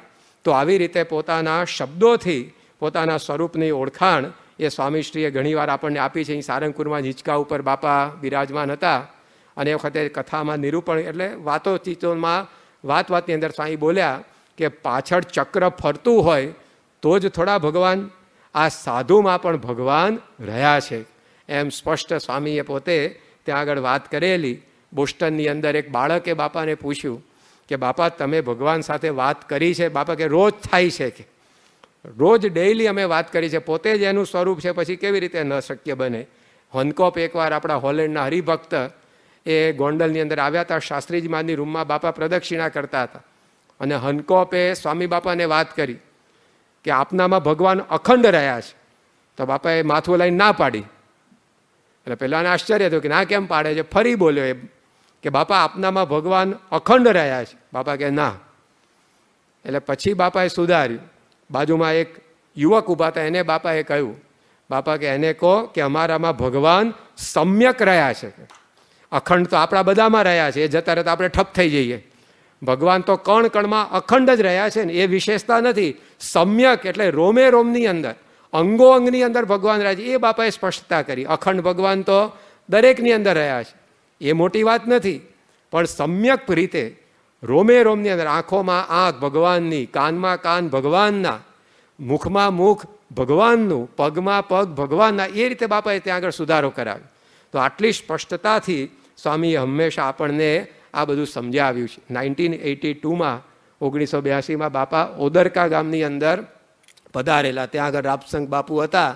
આપણે એમનું પૂર્વ જીવન જાણીએ છીએ કે ખૂબ જ માથાભારે વ્યક્તિ, અને એમના ઘરના આંગણાની અંદર પ્રસંગ એવો બનેલો કે કેટલીક વ્યક્તિઓનું મરણ થયેલું અને ત્યાં આગળ એમના મિત્રનું મૃત્યુ થયેલું, એને ત્યાં દાટવામાં આવેલા. એનું એમને ઘણું બધું દુઃખ રહ્યા કરતું. પ્રમુખ સ્વામી મહારાજ એમના ઘેર આવવાના હતા. કોકે એમને વાત કરી કે તમે પ્રમુખ સ્વામીને મળો તો તમને શાંતિ થશે. એટલે સ્વામી બાપાને ભાવનગર મળવા આવ્યા. બાપાને કહ્યું કે બાપા તમે મારા ગામ પધારો. અને સ્વામી બાપા પોતે એમના ગામમાં આવ્યા. એમણે 6 સંકલ્પો કરેલા કે આ 6 સંકલ્પો પૂરા કરે તો પ્રમુખ સ્વામી મહારાજને ભગવાન જેવા સાધુ માનવા. કે આ બ્રહ્માનંદ સ્વામીએ ભાવનગરમાં 4 કર્યા હતા કે આ 4 પૂરા થાય ને તો સ્વામિનારાયણ ભગવાન. એ ભાવનગરની ભૂમિ પર વળી આ ઓદરકાના રામસંગ બાપુએ 6 કર્યા કે આ 6 પૂરા કરે તો પ્રમુખ સ્વામી ભગવાન જેવા માનવા. બાપા એમના ઘેર ગયા અને ફટ એક સાથે 5 સંકલ્પો પૂરા કરી નાખ્યા. જે મનમાં ધાર્યું તો બધું થયું. 6થો સંકલ્પ એવો હતો કે જે જગ્યાએ મારા મિત્રને દાટવામાં આવ્યો છે એ જગ્યાએ પ્રમુખ સ્વામી મહારાજ જાય, પાણી પધરાવે, પુષ્પ પધરાવે અને એનો મોક્ષ થઈ ગયો એમ સ્વામી બાપા વાત કરે તો આ સાધુ સાચા, ભગવાનનું સ્વરૂપ. અને સ્વામી બાપા મકાનમાં બેઠા હતા. પછી થોડી વાંચોથી તો જે કંઈ વિધિ હતી એ બધી પૂરી થઈ ગઈ. સ્વામી પછી વિદાય લેવાના હતા. એટલે પહેલાં મેં તો આ 6ઠ્ઠી વાત અધૂરી રહી ગઈ છે. 5 સંકલ્પ પૂરા થયા, 6ઠ્ઠો પૂરો થયો નહીં. અને સ્વામી જેવા રૂમની બહાર નીકળ્યા અને તરત આંગણામાં ગયા અને જે જગ્યાએ પેલો પ્રસંગ બન્યો હતો ત્યાં જ બાપા ઊભા રહ્યા અને સ્વાભાવિક રીતે હાથમાંથી પાંખડીઓ ખેરવતા બોલ્યા, બાપુ હવે તમારે કોઈ ચિંતા કરવી નહીં. અને બાપુ બાપાના પગની અંદર પડી ગયા કે સ્વામી તમે મારા બધા જ સંકલ્પ પૂરા કર્યા, સાક્ષાત ભગવાન તુલ્ય સાધુ તમે છો. તો આ રીતે સ્વામીશ્રીએ પોતાના પગલે પગલે આ પ્રતીતિ આપણને સૌને કરાવી છે. પ્રભાશંકરભાઈ પંડ્યા એક જૂના હરિભક્ત શાસ્ત્રીજી મહારાજના વખતના હતા. એમણે 25મી મે 2004ના દિવસે એડિસન અમેરિકામાં એક પ્રસંગની રજૂઆત કરેલી અને રજૂઆતમાં એમણે પોતે જણાવેલું કે શાસ્ત્રીજી મહારાજ જ્યારે અટલાદરામાં હતા અને એ વખતે અર્જુનભાઈ આપણા જૂના હરિભક્ત શાસ્ત્રી મહારાજના સમયના, તો એમની સાથે શાસ્ત્રી મહારાજ કંઈક વાતચીત કરતા હતા. એમાં પરમ પૂજ્ય સ્વામી બાપાના પૂર્વાશ્રમના પિતા શ્રી મોતીભાઈ એ પણ ત્યાં કંઈક કામ માટે આવ્યા. એટલે અર્જુનભાઈને શાસ્ત્રી મહારાજે કહ્યું કે તમે આ ભગતને ઓળખો છો? એટલે અર્જુનભાઈએ કહ્યું કે ના સ્વામી. ત્યારે શાસ્ત્રી મહારાજે કહ્યું કે આમણે એમનો 36 લક્ષણો દીકરો એ આપણને સેવામાં આપ્યો છે. એટલે બાપા પોતે સાધુ થયા હતા. એટલે આ પુલનો જે આપણો પ્રસંગ છે સારંગપુરને, એ પ્રસંગના પછીની આ વાત. તો શાસ્ત્રી મહારાજે કહ્યું કે આમણે એમનો 36 લક્ષણો દીકરો એ આપણને સાધુ કરવા આપ્યો છે. એટલે પ્રભાશંકર પંડ્યા બાજુમાં જ ઊભા હતા. એમને વિચાર આવ્યો કે આપણે 30 લક્ષણની વાતો સાંભળીએ છીએ, પછી 32 લક્ષણા પુરુષની વાતો સાંભળીએ છીએ, આ 36 લક્ષણાની શું વાત કરી? એટલે પછી પેલા અર્જુનભાઈ નીકળી ગયા, મોતીભાઈ નીકળી ગયા. શાસ્ત્રી મહારાજ થોડા કામકાજમાંથી ફ્રી થયા એટલે પ્રભાશંકરભાઈ શાસ્ત્રી મહારાજ પાસે ગયા અને શાસ્ત્રીજી મહારાજને વાત કરી કે સ્વામી, તમે આ વાત કરી પેલા અર્જુનભાઈને કે 36 લક્ષણો દીકરો સાધુ કરવા આપ્યો છે, તો એ 36 લક્ષણની વાત મને સમજાઈ નહીં. શાસ્ત્રી મહારાજ કે સાધુના 30 લક્ષણ શાસ્ત્રોમાં છે, એની તને ખબર છે? તો કે હા સ્વામી, એ સાંભળ્યું છે કથામાં કે સાધુ 30 લક્ષણે યુક્ત હોય. તો કે આ મોતીભાઈનો દીકરો એટલે કે આપણા નારણદા, એમાં સાધુના 30 લક્ષણો તો પૂરા છે જ, પણ રાજાના બીજા લક્ષણો છે. રાજાધિરાજ પણ એ વર્તશે કે, અને એ રાજાધિરાજની જેમ કામ કરશે આગળ જતા. ત્યાં પેલા પ્રભાશંકરભાઈને થયું કે સ્વામી, એ મને જોવા મળશે? ત્યાં શાસ્ત્રી મહારાજ બોલ્યા કે આ તને પણ એ રાજાધિરાજ વર્તાશે ને જોવા મળશે કે. અને પ્રભાશંકરભાઈએ 2004ની સાલમાં વાત કરી કે આજે સ્વામી બાપાએ જે સત્સંગ દેશ પરદેશમાં વિસ્તાર્યો છે અને જે સ્વામીનો પ્રભાવ છે, તો આજે ખબર પડે કે ખરેખર 36 લક્ષણા એ સાધુ પોતે હતા. તો આ રીતે શાસ્ત્રીજી મહારાજે પણ આવા પ્રમાણો એ અનેકવાર એ સ્વામી બાપા માટે આપેલા. તો આ ભગવાન સાથે એવી એકાત્મતા હતી, ભગવાનનું સ્વરૂપ પોતે હતા. 88ની સાલમાં સ્વામી બાપા લોસ એન્જલસના મંદિરમાં પાટોત્સવ વિધિ કરતા હતા, અને એ વખતે આચાર્ય સ્વામી એમને ચાલુ પાટોત્સવ વિધિમાં બીજા સેન્ટરમાં જવાનું હતું. એટલે બાપા અક્ષર પુરુષોત્તમની મૂર્તિ એની પર જળનું પ્રોક્ષણ કરી અને આગળ વિધિ કરવા જાય એ વખતે જે રજા માગવા ગયા કે બાપા, હું હવે અહીંયાથી બીજા સેન્ટરમાં વિદાય થવા જઉં છું, આપની રજા લેવા આવ્યો છું. તો બાપાએ પોતાના હાથમાં રૂમાલ હતો એમને આપ્યો અને બાપા કહેલો જતાં જતાં આટલું કામ કરતા જાઓ. એટલે કે મેં પેલી મૂર્તિ ઉપર જળ પ્રોક્ષણ કર્યું છે, મૂર્તિને રૂમાલથી લૂછી નાખો. એટલે આચાર્ય સ્વામી ગુણાતીતાનંદ સ્વામીની મૂર્તિ લૂછતા હતા, અને એમાં જમણા પગનો અંગૂઠો એમને સહેજ એમણે દબાયો. બાપાનું ધ્યાન એ વખતે બીજી બાજુ હતું. આ બાજુ જેવો અંગૂઠો દબાયો, બાપાએ તરત એમની સામે, આચાર્ય આસ્તે આસ્તે કે, જોર ન આપો કે. ત્યારે આચાર્ય સ્વામી કહ્યું બાપા, તમને ખબર પડી? તે કે પડે જ ને, કે કેમ ન પડે કે. તરત સ્વામી પોતે બોલ્યા, તો મૂર્તિની અંદર જે હતું તત્વ એ જ આપણી સામે આ 94 વર્ષ ને 250 દિવસ સુધી વિચરતું હતું. એ આ સ્વામીએ પોતે એ આપણને બતાવ્યું છે. એ કોઈ સામાન્ય સાધુ નહોતા, ભગવાનનું સ્વરૂપ હતા. ભગવાન દ્વારા જે કાર્યો થાય અને ભગવાનની અંદર જે શક્તિઓ હોય એ બધું જ એનું દર્શન એ એમણે કરાવ્યું. ભાદરણમાં એકવાર બાપા હતા અને જે મકાનમાં ઉતરેલા એના બાજુના મકાનમાં પહેલા માળે એમને શૌચવિધિ સ્નાનવિધિ માટે જવાનું હતું. બાપા શૌચવિધિ પૂરી કરી અને બાથરૂમમાં સ્નાન કરવા ગયા. બાથરૂમ બહુ સાંકડું એટલે બધા યુવકો અંદર જઈ ના શકે. એટલે રાજેશ પોંડા નામનો એક બાળક અંદર હતો, બીજા બધા યુવકો બહાર હતા. એ યુવકોમાં આનંદ સ્વરૂપ સ્વામી પણ પોતે હતા એ વખતે યુવક અવસ્થામાં. અને એ વખતે અચાનક લાઇટ ગઈ, અંધારું થઈ ગયું.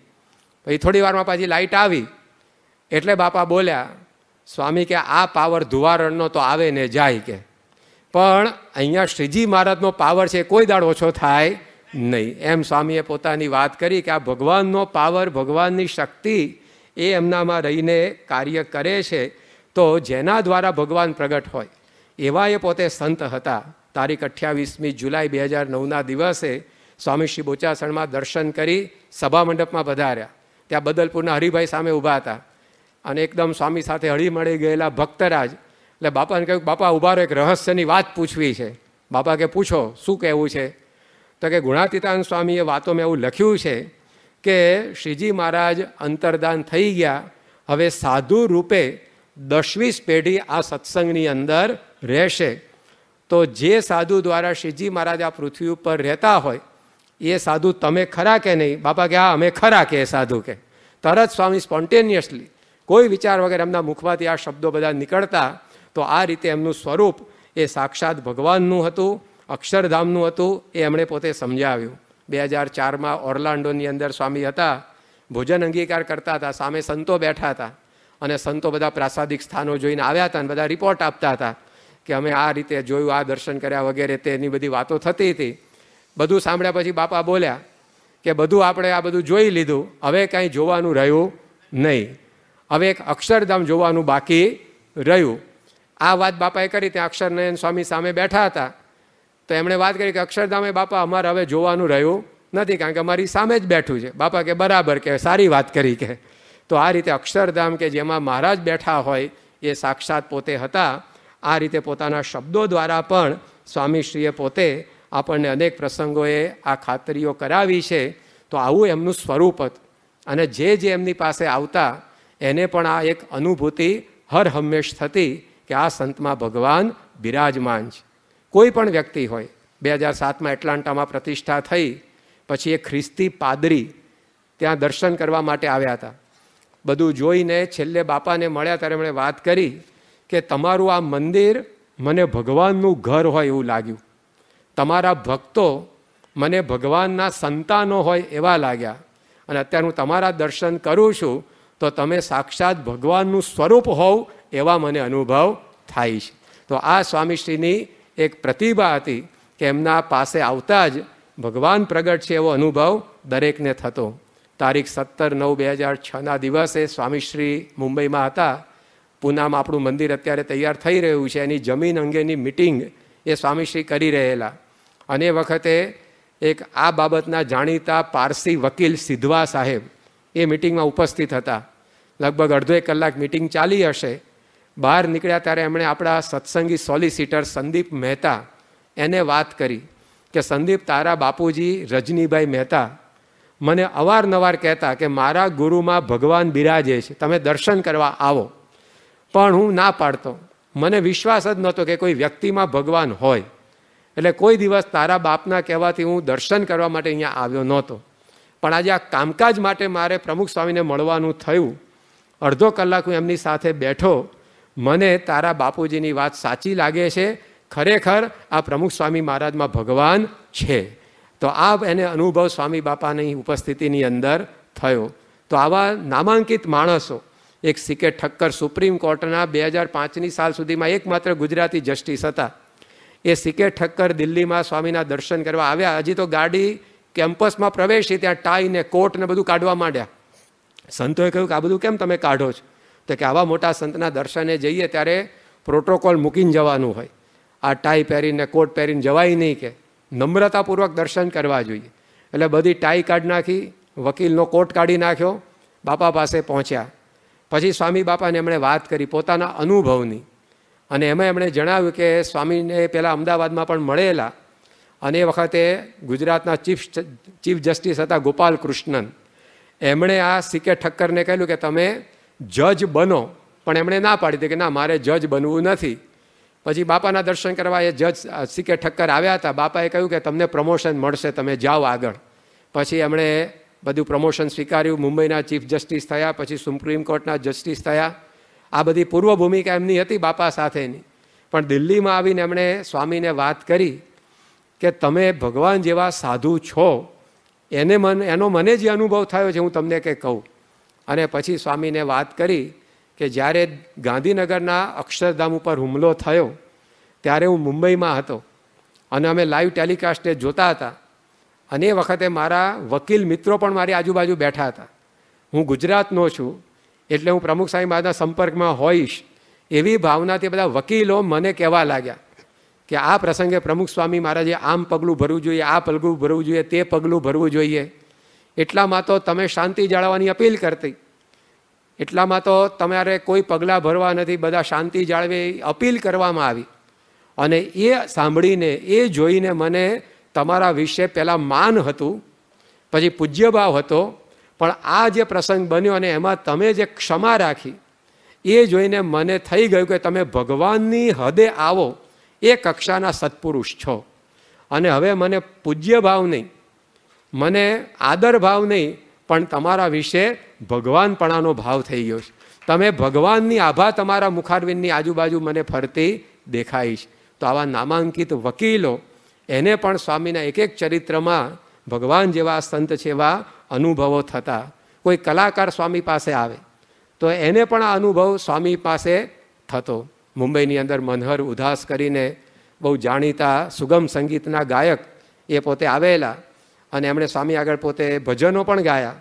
પછી પ્રવચનની અંદર વાત કરી કે ઈશ્વરે આપેલી કલા આજે ઈશ્વરની આગળ રજૂ કરવાનું મને સદભાગ્ય મળ્યું, એ મારા જીવનનો ઉત્તમ મોકો છે. આજે પ્રમુખ સ્વામી જેવા સંત દ્વારા ઈશ્વર આપણી વચ્ચે બિરાજે છે, એનો હસ્ત આજે મારા માથે પડ્યો, અને એના સાનિધ્યમાં અડધો કલાક મને બેસવા મળ્યું. આ દિવસથી કદાચ મારું જીવન બદલાઈ પણ શકશે એવો મને વિશ્વાસ છે. અને પ્રમુખ સ્વામી મહારાજ એ ઈશ્વરીય પ્રતિભા છે. આવી બધી એણે પોતે લાગણી વ્યક્ત કરી તો એને પણ આ અનુભવ થાય. ગમે તેવો વિદ્વાન હોય.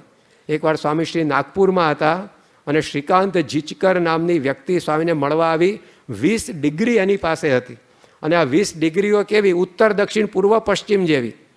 અમુક શું કે જે વિદ્યાશાખામાં પ્રવેશ્યા હોય એમાં જ આગળ વધે. એ બીએસસી થાય, એમએસસી થાય, પછી એમાં જ આગળ કંઈક પીએચડી કરે. પણ આ MBBS થયા, MBA થયા, એટલે 2 ડિગ્રીને કંઈ મેળ જ ન પડે. MBA ક્યાં અને MBBS ક્યાં. પછી LLM આંતરરાષ્ટ્રીય કાયદાઓમાં નિષ્ણાત એની ડિગ્રી મેળવી. પાછા MD થયા, DBM થયા, PhD થયા, ડિલીટ થયેલા, જર્નાલિઝમની અંદર ગ્રેજ્યુએશન કર્યું. આવી ડિફરન્ટ ટાઈપ્સ ઓફ 20 ડિગ્રી એની પાસે હતી. અને એકદમ સાદો પહેરવેશ. જ્યારે બાપાના દર્શન કરવા આવે ત્યારે શ્વેત ધોતિયું, શ્વેત જબ્બો, માથે મુંડન અને શિખા, આવી રીતે બાપાના દર્શન માટે આવ્યા. અને સ્વામીને જોયા, હાથ મિલાવીને પહેલા જ શબ્દે બોલ્યા કે યુ આર લિવિંગ ગોડ, જીવતા જાગતા ભગવાન જેવા તમે છો. તો પ્રથમ દર્શનની અંદર આ અનુભૂતિઓ સ્વામીના સાનિધ્યમાં સૌને થતી. રામાનંદ સાગર, જાણીતા પ્રોડ્યુસર ડાયરેક્ટર, એ મુંબઈની અંદર બાપાને મળ્યા. રૂમની અંદરથી બહાર નીકળતા એ બોલ્યા હતા કે જેને અવતારી પુરુષ કહી શકીએ એવા આ પ્રમુખ સ્વામી મહારાજ છે. એના સાનિધ્યની અંદર ભગવાન સાથે બેઠા હોઈએ એવો અનુભવ મને થયો. L&Tના ચેરમેન અનિલ નાયક દિલ્હીમાં એમના વેવાઈ જમાઈ બધા સંબંધીઓને લઈ અને સ્વામીને મળવા માટે આવ્યા હતા. વાતમાં એમણે કહ્યું કે કોઈ પણ ઓર્ગેનાઇઝેશન કેવી રીતે ચલાવવું એ મને ખબર પડે. કે આ હું 2 લાખ માણસોની કંપની ચલાવું છું, પણ એ કંપની ચલાવતા ચલાવતા મારી ઉંમર 10 વર્ષ વધી ગઈ હોય ને, એટલે કે હું 10 વર્ષ વહેલો ઘરડો થઈ ગયો ને એવું મને લાગે છે. પણ તમે આટલી મોટી સંસ્થા લાખો ભક્તોની ચલાવો છો, પણ તમારી સામે હું જોઉં છું ત્યારે તમે 10 વર્ષ ઉંમર ઓછી થઈ ગઈ હોય, એટલે કે 10 વર્ષ જુવાન થયો ને એવું મને દેખાય છે. આટલી સ્ફૂર્તિ, આટલી તાજગી, આટલી હળવાશ, આટલી પ્રવૃત્તિમાં તમે કેવી રીતે રાખી શકો છો? બાપા તો એમની સાહજિક ભાષામાં બોલે આ સાંભળીને કે અમે ક્યાં કંઈ ચલાવીએ છીએ, આ તો બધું શાસ્ત્રી મારે જોગી બાપા ચલાવે છે, ભગવાનની કૃપાથી ચાલે છે. ત્યારે પેલા અનિલ નાયક બોલ્યા કે મારે ભગવાનને ક્યાં શોધવા જવા? કે લોકો કહે છે કે ભગવાન પૃથ્વી ઉપર હોય, પણ મારે એને શોધવા ક્યાં જવા? મારા માટે તમે જ ભગવાન છો. કે અને હું મારી ઓફિસમાં અને મારા ઘરમાં કેવળ અને કેવળ તમારો ફોટો રાખું છું, બીજા કોઈનો રાખતો નથી. તો આ બિઝનેસમેન હોય, ઉદ્યોગપતિઓ હોય, કલાકારો હોય, કથાકારો હોય, વકીલો હોય, ધર્મગુરુઓ હોય, એ કોઈ પણ સંપ્રદાયના હોય. પ્રમુખ સ્વામી મહારાજ 88ની સાલમાં મોમ્બાસાની અંદર હતા. 24 ડિસેમ્બર 1988ના દિવસે સભાની અંદર બેઠા હતા. મોમ્બાસામાં એક મુસ્લિમ વિધવા બાઈ એ સભાની અંદર આવેલી. એ બાઈ મુસ્લિમ હતા, વિધવા થયેલા, અને સભાની અંદર સ્વામી બાપાના 200-300 ફૂટ દૂર બેઠા હતા. હવે એમને નવા આગંતુક એટલે કોકે પૂછ્યું કે તમારું અહીંયા આવવાનું કારણ શું? તે મુસ્લિમ વિધવા બાઈએ કહ્યું કે મારી પાસે 2 લાખ શિલિંગ છે. શિલિંગ ત્યાંનું ચલણી નાણું છે. તો કે 2 લાખ શિલિંગ મારી પાસે મૂડી તરીકે છે. મારો મનમાં સંકલ્પ હતો કે જેના ચહેરા ઉપર ખુદાનું નૂર દેખાય, ભગવાનનું તેજ દેખાય, એ વ્યક્તિને આ 2 લાખ શિલિંગ મારે સેવામાં આપવા. મેં પ્રમુખ સ્વામી મહારાજને જોયા અને એમના ચહેરા ઉપર મને ખુદાનું નૂર દેખાય છે. આ સેવા આપવા માટે હું અહીંયા 2 લાખ શિલિંગ લઈને આવી છું, સ્વામીના દર્શન કરવા માટે. આ વિચાર તો આપણને કલ્પના પણ ન આવે કે કેટલા બધા અનુભવો આવા સ્વામીએ લોકોને કરાવ્યા છે કે 200-300 ફૂટ દૂરથી દર્શન કરવાના, કોઈ મુલાકાત નહીં, વાર્તાલાપ નહીં, અને ધર્મનો મેળ નહીં, જ્ઞાતિનો મેળ નહીં, અને સ્વામીના સ્વરૂપની અંદર આવી રીતે નાના મોટા અનેક લોકો ખેંચ્યા હતા. ભારતની અંદર નિમાયેલા બ્રિટિશ હાઈ કમિશનર એ હતા બકિંગહામ, અને ડેપ્યુટી હાઈ કમિશનર હતા પીટર બકિંગહામ, એના પત્ની જીલ બકિંગહામ, અને બ્રિટિશ હાઈ કમિશનરના પત્ની હતા આરાબેલા સ્ટેગ.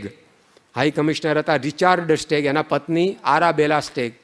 ડેપ્યુટી હાઈ કમિશનર એ પીટર બકિંગહામ, એના પત્ની હતા જીલ બકિંગહામ. આ 2 મહિલાઓ એમણે નક્કી કર્યું કે આપણે ગાંધીજી અમદાવાદથી દાંડી સુધી જે નીકળ્યા હતા પદયાત્રા કરીને, તો એ રસ્તે આપણે પદયાત્રા કરવી ડોનેશન માટે, ચેરિટી માટે. અને આ બંને બ્રિટિશ મહિલાઓ એ પોતે આ દાંડી કૂચના રસ્તે રસ્તે એ પોતે યાત્રા કરવા નીકળેલા. એમાં જે હાઈ કમિશનરના પત્ની તો 3 દિવસ સુધી જ રોકાવાના હતા, પેલા છેક સુધી પહોંચવાના હતા. પછી રસ્તાની અંદર બોરસદમાં આપણું મંદિર છે, ત્યાં આગળ એ પોતે રોકાયા. મંદિરમાં નહીં, એ પોતાની કેરેવાન સાથે જ ફેરવતા, પણ આપણા પ્રાંગણ એટલે કે આપણા કેમ્પસનો ઉપયોગ કરે એના પાર્કિંગ માટે. દબાણની અંદર પણ એ રીતે પોતે પાર્કિંગ માટે ત્યાં આગળ કેરેવાનમાં રોકાયા હતા. પછી બોરસદથી નજીક બોચાસણ 2-3 કિલોમીટરનું અંતર. એટલે કોકે કહ્યું હશે કે તમે જેમના મંદિરમાં રોકાયા છો એ ગુરુ અહીંયા નજીકમાં જ બોચાસણમાં બિરાજે છે, જો તમારે અનુકૂળતા હોય ને દર્શન કરવા આવો તમે લઈ જઈએ. એટલે આ બંને મહિલાઓએ કહ્યું કે વાંધો નહીં, અમે આવીએ. અને સ્વામી બાપાના દર્શન કરવા માટે આવ્યા. અને એ વખતે એમને શાસ્ત્રીજી મહારાજની રૂમમાં બાપા દર્શન કરવા જાય બોચાસણમાં, તો સામે થાળ ભેટની ઓફિસ, ત્યાં આગળ બેસાડવા એટલે બાપાના દૂરથી દર્શન થઈ જાય. વચ્ચે 50 ફૂટ દૂરનું અંતર. અને મહિલાઓ ત્યાં આગળ બેઠી હતી. બાપા ઉપરથી દર્શન કરી નીચે ઉતર્યા, હનુમાનજી ગણપતિના દર્શન કરી અને શાસ્ત્રીમાની રૂમમાં પધાર્યા. 1-2 મિનિટનું દર્શન બાપાનું એમને થયું હશે. પણ એ સ્વામી બાપાના દર્શન કરતા એ બ્રિટિશ મહિલાઓ, આ રાજનૈતિક ક્ષેત્રમાં સંકળાયેલી મહિલાઓએ વાત કરી કે વી believe that God is present in પ્રમુખ સ્વામી મહારાજ, કે અમે માનતા થઈ ગયા છે કે પ્રમુખ સ્વામી મહારાજમાં ભગવાન છે. તો આ પ્રકારનું સ્વામીનું સ્વરૂપ હતું કે જ્યાં જ્યાંથી એ પસાર થાય ત્યાં ત્યાં આવી અનુભૂતિ એ હર હંમેશ સૌને થતી. સ્વામી શ્રી પરદેશ પ્રવાસની અંદર હતા ત્યારે એક બહુ જાણીતા ધર્મગુરુના એક શિષ્ય, એમણે આત્મ સ્વરૂપ સ્વામીને વાત કરી કે મને તમે આ સંતની પાસે લઈ જાઓ, બાપાને બતાવીને. તો એમણે પૂછ્યું કેમ? તો કે આ સંતને ભગવાનનો સંબંધ હોય એવું લાગે છે અને એ મને જરૂર ભગવાનની નજીક લઈ જશે એવું મને લાગે છે, માટે તમે મને એના દર્શન કરવા માટે લઈ જાઓ. તો આ રીતે નાના મોટા આબાલ વૃદ્ધ બાઈ ભાઈ કોઈ પણ ક્ષેત્રની વ્યક્તિઓ હોય, પરંતુ સ્વામીશ્રીના સાનિધ્યમાં આવતા દરેકને આ અનુભૂતિ થતી કે હરતું ફરતું ભગવાનનું સ્વરૂપ એ આ પ્રમુખ સ્વામી મહારાજ. લંડનની અંદર અમરજીત સિંઘ નામના એક ગુણભાવી એ પોતાના એક અંગ્રેજ મિત્રને બાપાના દર્શન કરવા માટે લઈ આવ્યા. અને એ અંગ્રેજ માણસ બાપાના દર્શન કરતાં જ બોલી ઉઠ્યો કે ભગવાન તો દરેકમાં હોય છે, પણ પ્રમુખ સ્વામી મહારાજમાં ભગવાન સિવાય કાંઈ નથી. ભગવાન બધામાં છે, એ વિશેષતા નથી, પણ સ્વામી એવા સંત છે કે એમાં ભગવાન સિવાય કશું નથી. આપણે તો ભગવાન સિવાય ઘણું બધું અંદર ભરાયેલું હોય, પણ સ્વામીશ્રીના જીવનની અંદર નખ શીખ એ ભગવાન શ્રીજી મહારાજનો વાસ હતો. આવું એમનું પરમ અલૌકિક એ દિવ્ય સ્વરૂપ હતું. તો એવા અનુભવો એ હર હંમેશ સ્વામીના સાનિધ્યમાં જેમ લોકોએ કર્યા છે એમ આપણે પણ કર્યા છે. મહારાજ જ સાક્ષાત એમના દ્વારા આપણી સામે નજર નાખતા, શ્રીજી મહારાજ જ એમના મુખ દ્વારા બોલતા, શ્રીજી મહારાજે જ એમના દ્વારા આપણા બધા ઉપર હાથ મૂક્યા છે, શ્રીજી મહારાજે જ એમના દ્વારા આપણને સૌને પ્રસાદીઓ આપી છે. તો આવા પરમ પૂજ્ય સ્વામીશ્રી એમનું સ્વરૂપ એક સાધુનું તો હતું, પણ એ સાધુ એ ભગવાન જેવા સંત હતા. એ કોઈ સામાન્ય સંત નહોતા, પરંતુ શ્રીજી મહારાજનો એમનામાં અખંડ નિવાસ હતો.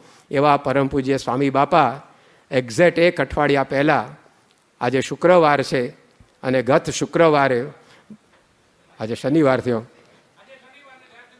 હા આજે, અને એ શનિવારે સ્વામી બાપાએ પોતા આ જ સમય, આ 6 વાગ્યાનો ટાઈમ થવા આવ્યો છે. તો આજે બાપાને આપણે પ્રાર્થના કરીએ કે બાપા તમારું આ ભગવાનના સ્વરૂપના ગુણો એ બધા જ અમારા અંતરની અંદર સ્થિર રહે અને આપે આપના સ્વરૂપ સમાન એવા પરમ પૂજ્ય મહંત સ્વામીજીની ભેટ અમને આપી છે.